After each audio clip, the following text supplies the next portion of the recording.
Here is Professor JVN, Professor Dr. R.K. Patni, Dean Faculty of Law and Governance, Jyoti Vidyapeeth, Women's University, Jaipur.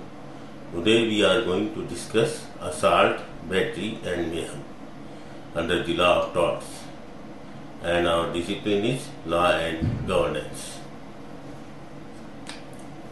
Assault and battery. In most jurisdictions, assault and battery is a crime committed when a person attempts to physically harm another person and acts in a way that causes the victim to fear that he will be harmed.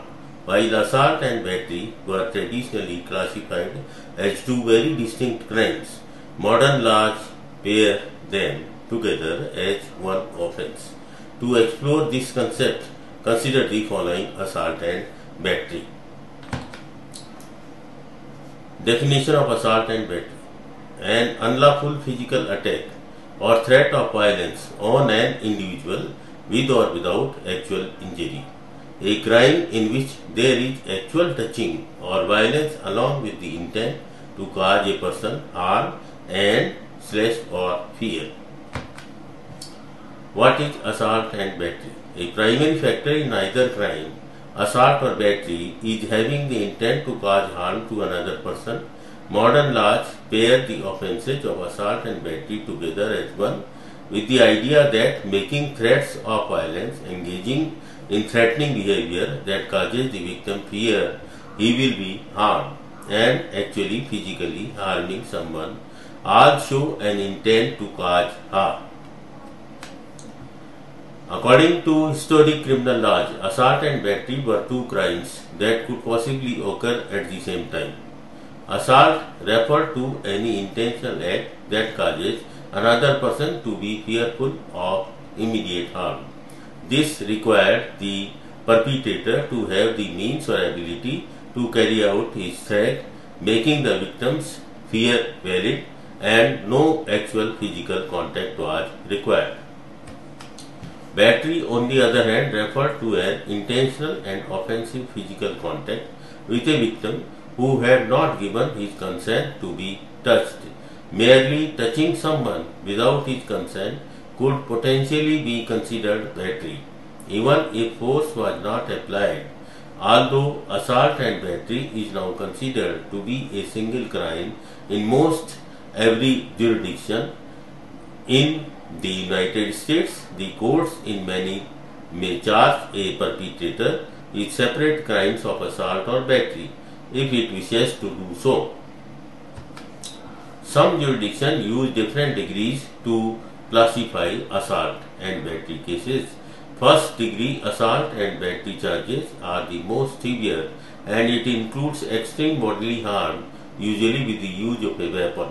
Some laws use the term aggravated assault and battery charges in place of first degree assault.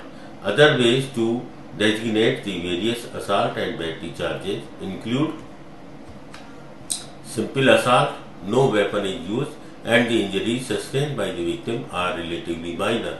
Simple assault is usually a misdemeanor. Aggravated assault, an assault committed with a weapon, or an assault or threat of harm committed with the intent to commit a more serious crime such as rape. Assault against a person in a protected class such as an elderly person or a child. Aggravated assault is a felony. Sexual assault, a catch-all term referring to any act of a sexual nature perpetrated on a person without his or her consent.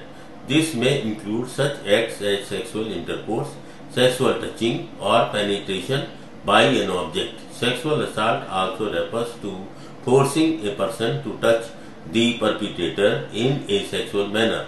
Sexual assault is a crime of violence and is a felony.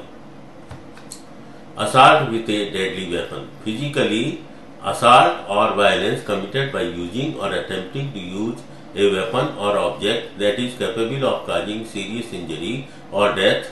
Guns and knives are not the only things considered weapons, as just about any object could be used to cause serious harm, including such items as a golf club, a screwdriver or wrench, a pocket or kitchen knife, a rock, broken window, boot or car. Assault with a deadly weapon is a felony, no matter what type of weapon is used. Melanie walks into a bar with her friends for a girls' night out and sees her boyfriend dancing suggestively with another woman. Enraged, Melanie runs over, grabs the other woman by the hair and drags her to the ground, where they scuffle until Melanie's friends pull them apart. The police had already been called, and when they arrived a few minutes later, Melanie is arrested for simple assault. The crime Melanie committed is classified as a simple assault because she used no weapon and her victim received only a few bruises and minor scratches. Melanie has committed a misdemeanor.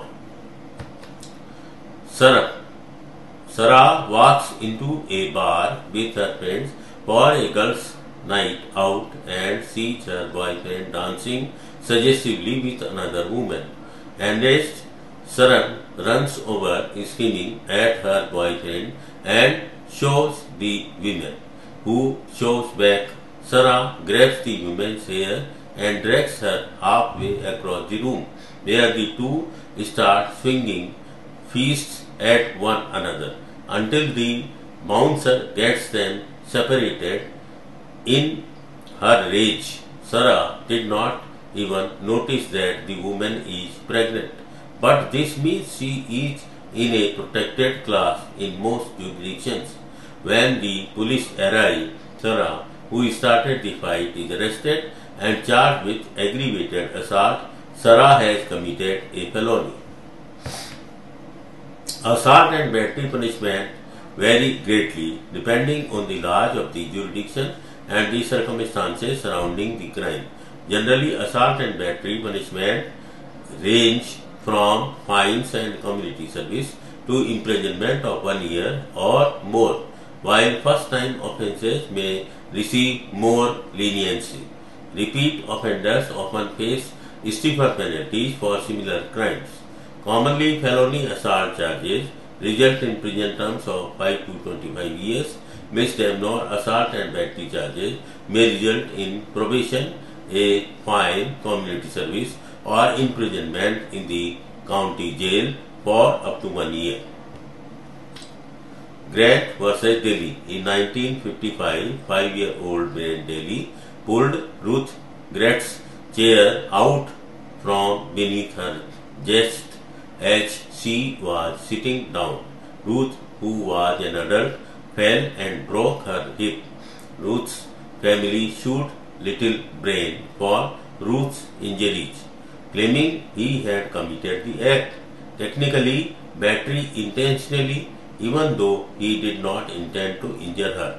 The court ruled in favor of Daly, claiming he did not intend to cause injury. Nevertheless, the court made a finding of pound 11,000, which was overturned on appeal. The 18th century crime of mayhem does not refer to simply misbehaving as it does in 21st century common speech. Under traditional/English law, mayhem is an assault whereby the injured person is deprived of a member proper for his defense in fight, example, an arm, leg, or front tooth. For instance, if Mike Tyson lost his front tooth, the man who knocked it out is guilty of mayhem.